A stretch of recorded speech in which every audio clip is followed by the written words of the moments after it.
The Devil Wears Prada is really good research for my film, as it is the same genre and also has a similar intro to one that I would like to do. The close-ups of people putting on makeup is similar to the montage I will have in my intro. I like the interesting angles of the shots and how it shows the contrast between the main character and the conventional people. Stranger Than Fiction incorporates split screen into the film, which makes potentially boring shots interesting. I will be using this in my film to show what both people will be doing at the same time. I love the effects as well, which label actions and objects, and I would also like to use this effect as my credits. The split screens used, the effects, and the unconventional voiceover make the film unique, fitting in with the indie genre. The Dark Knight has an impressive location shot to start with. The use of IMAX cameras enhanced the quality of the picture, which makes for better viewing. This intro builds up suspense by not revealing the identity of the characters to the end of the scene, and cutting between two sets of characters. To find the target audience for my film, I created a survey on SurveyMonkey.com. I asked questions to determine the age, sex, and film preferences of the person taking the survey. I asked questions that mostly related to the film genres indie and romantic comedy, as these are the genres I will be using. I gave a mixture of open and closed questions to get more detailed responses.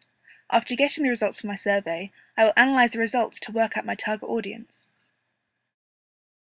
For my film, I will need two actors, one boy and one girl. Their personalities will be shown at the beginning of the film by the way they get ready and the clothes they wear. For the girl, I wanted someone who had a good sense of fashion, but also smartly dressed, as she will be playing an office worker.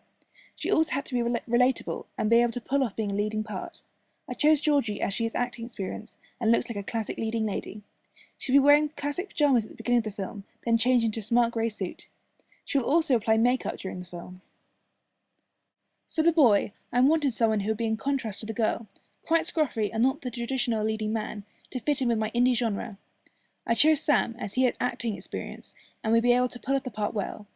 He'll be wearing well-worn pajamas at the beginning of the film, then change into a t-shirt and jeans.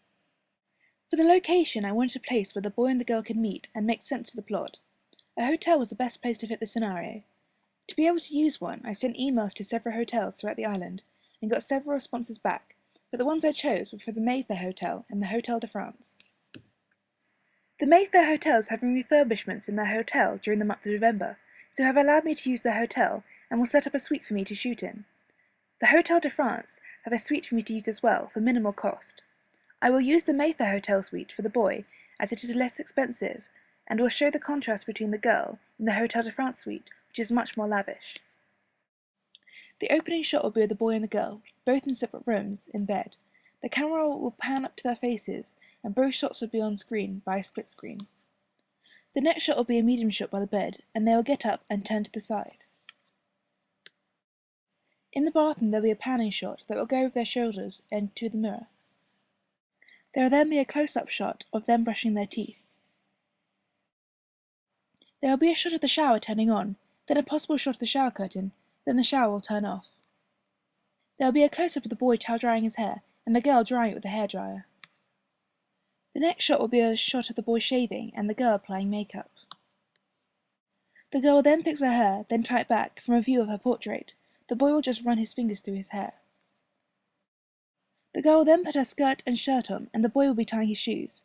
The camera will be on the floor for this shot, so you only see his shoes. They will then put on their shoes, the boy sitting down and the girl just slipping them on standing up. The camera will be on the floor for both of these. They will then grab their bag, the girl with a briefcase and the boy with a rucksack. The camera will be at bag level.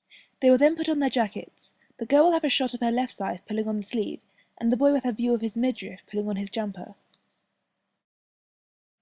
There will then be a close-up of both doing the handles of their door. They will walk across the hallway. The camera will be on the ground for this shot, showing their feet as they walk away. I had planned out my lessons so I kept up to date with everything I needed to be doing, and so I didn't fall behind in my work. In September I spent most of my lessons doing my research blogs and filming my preliminary tasks. I met the deadline for my research posts on time. In October I spent my lessons doing my planning documentary, writing on my blog, and updating my Twitter and YouTube account. I used examples of films to see how credits for my introduction should be like, and made timelines for 2 films and noted the times and names of their credits.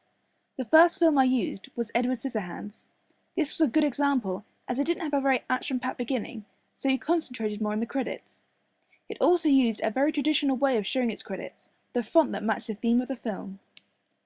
I then looked at Moon, which had more of an interesting beginning with some live action, and the credits presented in an interesting and modern way. I use my Twitter account to update when I have found a music video or movie that would help with my film, and when I have completed a blog post or a YouTube upload.